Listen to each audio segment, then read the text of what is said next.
This video's gonna be a little different. Let's start off with a quick experiment.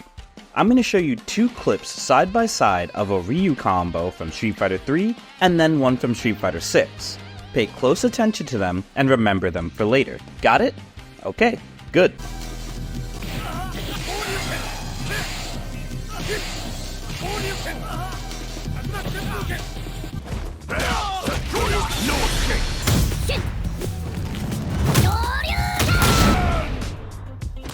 What's wrong? Get up! Make sure to remember these combos for later. You will be tested on this. Will this be on the test? And speaking of testing, fighting games for a long time were built upon the idea that players lacked the essential information needed to fully understand them. Unlike many popular arcade games at the time, they were relatively complicated. Looking at the games that would have surrounded a Street Fighter 2 cabinet, it's easy to see that many of them have half, if not 1/3 the buttons that Street Fighter 2 did, even though the goal of those games was the same, just beat up the opponent. But fighting games weren't just complicated in their control schemes. They would literally hide important information from the player, like how to input certain special moves. A lot of times, the only way to find this out was to buy some gaming magazine to learn about the special and secret mechanics hidden away by the developers. Just look at this reaction to a pretty standard electric combo that Ryan Hart did back in the day.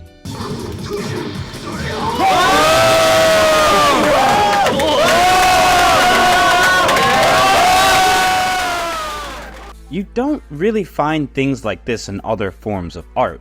Sure, many movies have Easter eggs, but you just have to watch the movie to find the majority of them. Like, they're right there if you look close enough. Video games are special in this way because of their reliance on player input. Without someone on this side of the screen to press buttons and move the sticks, the game stays exactly where it is, waiting to press on. It's because of this reliance on the player that games have to teach us what to do. Whether that be through on-screen tutorials, narrative nudging, or any other creative means, games show us the way forward. So let's bring it back to fighting games. There's no linear progression for a game where the goal is to just beat up another opponent in real life. Sure, you can teach them the controls and some basics for how to play the game, but how do you make sure that they're learning the game properly? There seem to be two major approaches to this problem. The first seems to be a more roundabout solution, which involves lowering the amount of technical skill required for players to enter a fighting game, which reduces the skill gap between new and seasoned players. Lots of games are doing this now, and interestingly enough, it's bringing them huge amounts of success. The other method, in my humble opinion, seems to be improving the means of giving the player context and feedback. Simply put, feedback funnels the player toward or away from specific actions. Context helps them apply that information for themselves in similar situations. It's far simpler than just making games easier, and a lot of games have started implementing feedback in places that we've never seen before. And that's what I want to examine today. So to go full circle, that will bring us back to the two clips we watched in the beginning. For veteran players, I'm sure some of you noticed what was wrong with the third strike clip, but I can guarantee that most people actually have no idea. If you want one last hint, check the combo counter.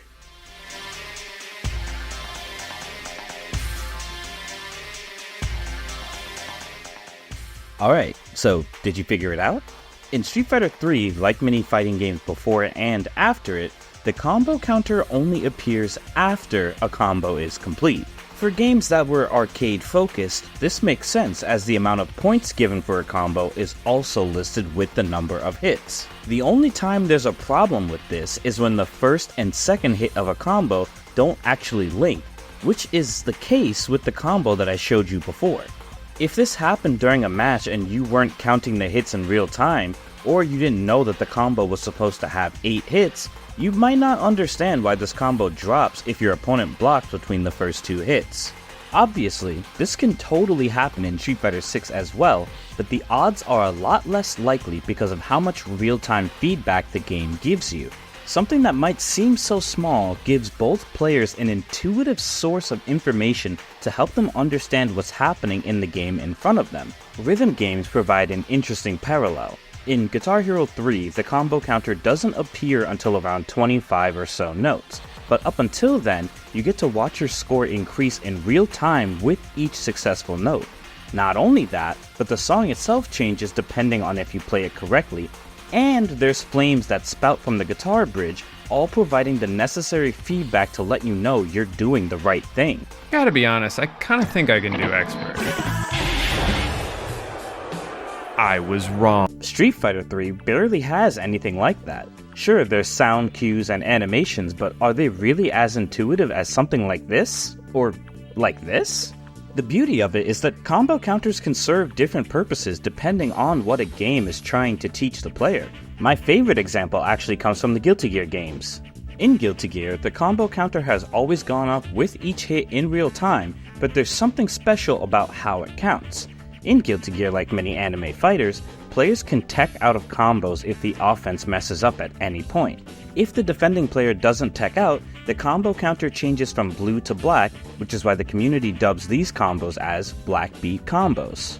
DBFZ adopted the same feature, but changed the counter to blue, so they're called blue beats there. And remember, if it's blue, it's true. Yeah, he's gonna tag out, he's gonna tag out. Blue combos! He don't know how to tag! Oh god, there we go. Jokes aside, this small change in color is truly a genius form of feedback for both players to learn something from. On the attacker's side, if they see a combo turn blue, they know they messed up somewhere, or that they picked up a hit before their opponent was ready to tech it. For the defender, it indicates that they need to lock in and be prepared for some similar situations in the future, but also that whatever their opponent tried wasn't real and that they don't have to just take it. Combo counters have been a thing in fighting games for ages, but in many games like Street Fighter, it feels as though they've only recently been used to help teach players about the combo systems they reflect. It's fun to watch big number go up as you do hundreds of hits in a combo, but as I hope I've demonstrated, there's room for so much more than that. Well, unless you're playing Guilty Gear Strive, then there's not really much room for anything else on the screen when the combo counter is doing its thing. But even then, Strive does do something incredible with how it conveys certain information.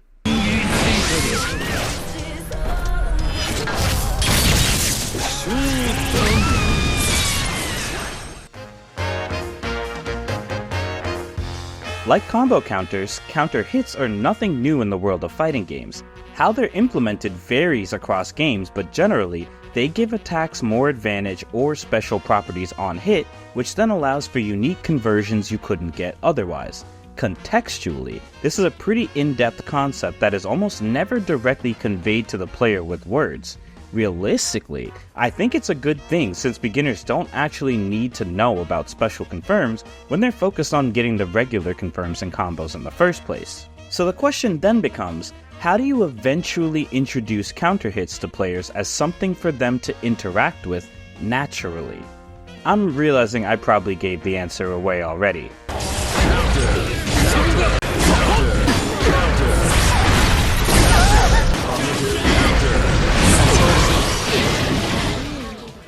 Counter hits in Guilty Gear Strive are impossible to miss, and that's for good reason. Strive is probably the most extreme example of a game aiming itself at a newer player base and removing a lot of features that made it complex and hard to get into.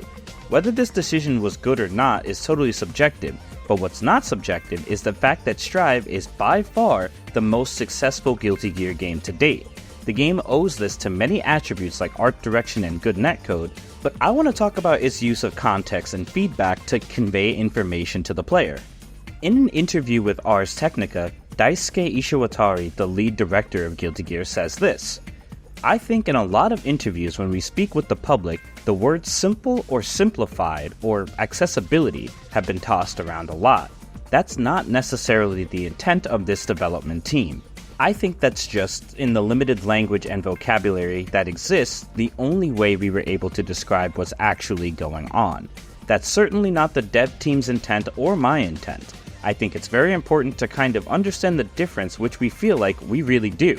So, the high-level concept is to make it look easy, make it easier to spectate, but by no means does that mean we're shaving away a level of depth." To put it really simply, we've created the new Guilty Gear with the idea that sort of essence or the core element that makes Guilty Gear what it is can be enjoyed by a lot more people.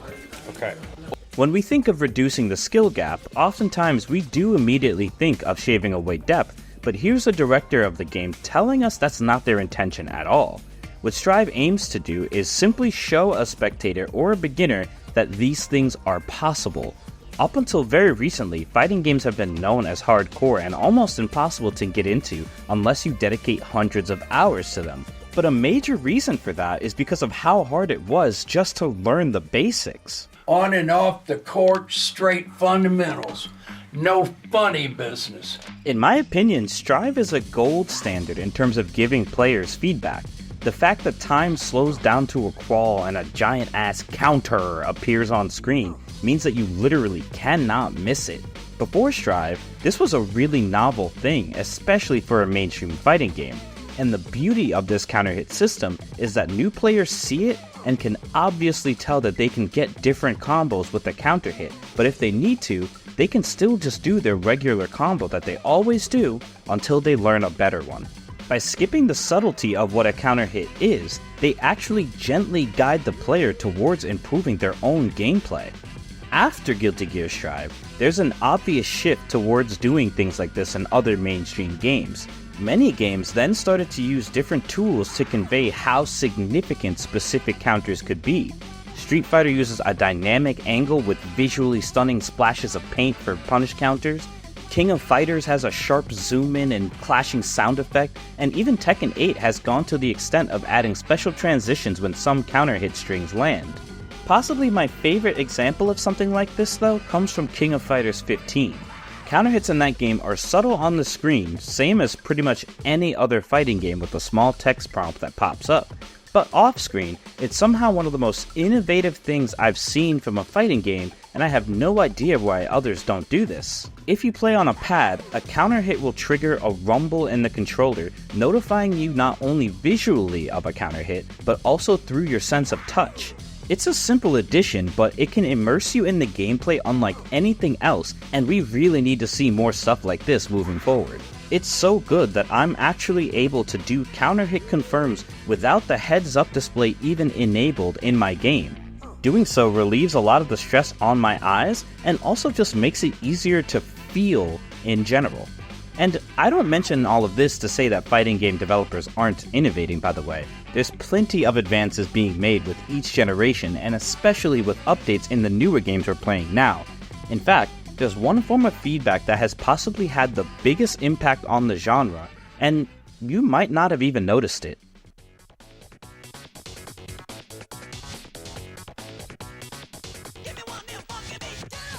Up until pretty much 2020, the standard feedback a game would give you was something along the lines of counter hits, reversals, cross-ups, and maybe invincibility. These bits of information are actually fantastic, but there's one that stood out to me in recent games that I'm surprised many haven't talked about: the punish indicator. In modern fighters, frame data is possibly more important than ever because of how optimized these games have become and how quickly. People can find safe jumps in Street Fighter 6 in a matter of seconds thanks to the powerful frame advantage tools. Even Guilty Gear players can enjoy this tool as a mod thanks to the PC community. Even though that information is available, it's pretty intimidating to sit down and do math when you just want to play a game with your friends or online. I realized that I couldn't win there because I didn't know any data, I didn't know any frame data, I hadn't learned them, I hadn't studied the mathematics of the game. Is it something you have to block low, mid? There are so many things to think about in just how the moves operate individually. Then comes combining them with other moves. Then comes defending against that and providing counters and things like that. So there's a lot to think about in real time at a very, very fast pace. Most people aren't going to go to all that trouble. So as a developer, the question becomes, how do we make players more aware of how our game works? Punish counters do exactly this. The first implementation of this that I can remember was in Grand Blue Fantasy Versus, and it was a fantastic feature in that game. The frame advantage tool was pretty bare bones, only telling you if things were plus, neutral, or minus, but never any specific numbers. Somehow though, even with a bad frame tool, it was still helpful because of how good the punish message was. It allowed you to experiment with different punishes and could instantly make you aware of anything that you were doing that could have been unsafe. It's such a simple piece of feedback, but you almost never saw it before 2020. Now though, it's in every mainline game and even the lesser known ones. Hell, even indie games have included it. Street Fighter 6 has done a fantastic job of making punishes feel especially, well, punishing. The punish counter mechanic helps players know when they have successfully countered something unsafe and leaves no questions about it. Not only that, it enhances your ability to retaliate by making punish counters more advantageous, leading to combos that wouldn't work otherwise. Seeing such a sweeping change in how fighting games are handled has triggered a big response from lots of veteran players, but it's undeniable the effect it's had on the growth of the FGC.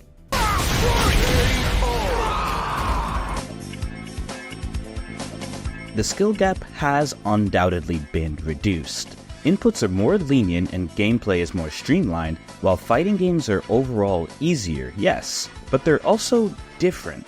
It's easy to assume that the veteran players of an older game should be better at newer games, but that's honestly a trick that people have seemed to fall for.